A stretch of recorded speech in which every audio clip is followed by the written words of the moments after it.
Welcome to This Explainer. Today, we're skipping right past the flashy consumer-facing apps and diving straight into the invisible digital infrastructure that actually powers the Internet of Things.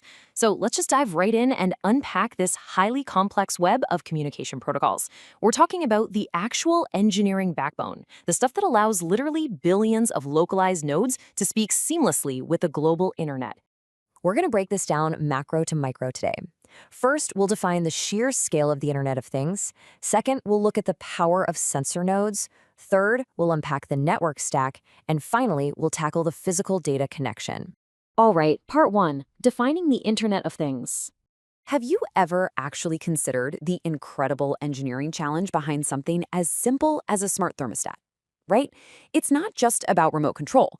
It is about the seamless routing of localized hardware data through a physical layer across the global internet to a cloud server and then back to a mobile app in literal milliseconds. So how on earth do we solve the inherent challenges of latency, packet loss, and security to make that global round trip happen so flawlessly? Well, at its core, the Internet of Things is a massive ecosystem, and it extends way, way beyond smart home devices. We're looking at a deeply interconnected physical world here. We're integrating specialized environmental sensors, heavy industrial mechanical actuators, RFID tracking systems, and super precise scientific instruments. The whole objective?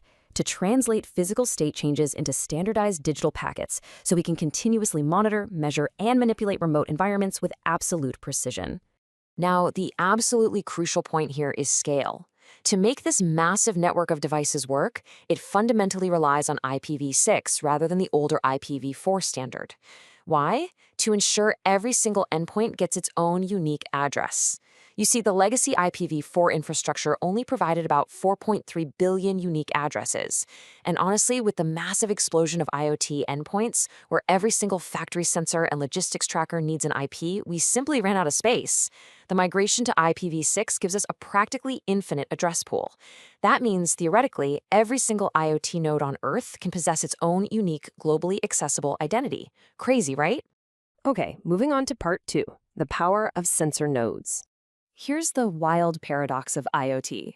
This massive global connectivity relies heavily on remarkably constrained hardware.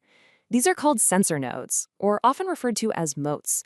Honestly, these moats are the unsung heroes of the entire IoT architecture. Think about it. To blanket a massive agricultural operation in soil sensors, or maybe a huge manufacturing plant in vibration monitors, these nodes absolutely must be low cost, and they have to be extremely small. But maybe most critically, they must be power efficient. I mean, you can't exactly hardwire 10,000 agricultural sensors in a field. They have to operate on tiny little batteries for years. Plus, they need real-time guarantees. If an actuator gets a network command to shut off a volatile valve, it has to execute instantly, no catastrophic lag allowed. And incredibly, despite all these severe size and power constraints, they still maintain that global accessibility we just talked about. Which brings us to part three, unpacking the network stack. I want you to think of the complete IoT network stack, kind of like a highly optimized digital postal system. It sorts and transports data across escalating levels of complexity. Down at the very bottom foundation, you have the raw physical methods of transmitting signals. And then as you move up through the architecture, you hit the network layer, which handles the addressing, essentially stamping a unique zip code on a digital letter, all the way up to the application layer at the very top, which manages the actual payload being read by the final recipient. Protocols like IPv6 sit right smack in the middle. They act as this critical bridge, translating local hardware signaling at the bottom into universally understood global applications at the top. So let's peel the onion from the bottom up. Here we can see exactly how raw physical signals evolve into high-level applications. Right at the base, the physical and data link layers handle the actual radio wave frequencies and local node-to-node connections. Moving up, the network layer takes over, routing those exact data packets using IP addresses. Just above that is the transport layer. This uses standard protocols like TCP and UDP to make sure packets arrive intact, in order, and completely uncorrupted. And finally, we hit the application layer. This is the realm of specific IoT messaging protocols, things like MQTT, CoAP, or standard HTTP. These application protocols are engineered to be exceptionally lightweight, which makes them absolutely perfect for those power-constrained moats we talked about earlier. And that leads us to our final section, part four, the physical data connection. So, these foundational layers are what physically translate real world analog sensor data into transmittable digital bits. We're looking at a whole spectrum of familiar and specialized technologies here. Take Wi Fi, officially known as IEEE 802.11x.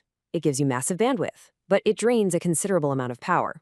So, for low power sensor modes, the industry leans heavily on super efficient standards like IEEE 802.15.4. That acts as the bedrock for popular mesh protocols you might have heard of, like Zigbee and Thread. You'll also see BLE, or Bluetooth Low Energy, which is totally optimized for short range, low bandwidth communication. And then there's RFID or NFC for instant induction based data transfer. At the end of the day, picking the right physical layer is basically a massive engineering balancing act. You are constantly optimizing the trade offs between transmission range, data payload capacity, and battery depletion. As we wrap up this explainer, I want you to consider the really profound responsibility that comes with engineering an interconnected physical world where billions of tiny devices are continuously listening and transmitting. We've traced how a constrained, low-power moat uses a highly structured network stack, scaling from local radio waves all the way up to a global IPv6 address, perfectly bridging the physical and digital realms. But this architectural marvel leaves us with a pretty monumental question. If every single environmental sensor, factory valve, and medical monitor out there is globally accessible, how in the world do we universally secure them? Understanding these fundamental communication protocols is really only the very first step in answering that question. Thanks so much for joining me, and keep analyzing the unseen infrastructure that surrounds you.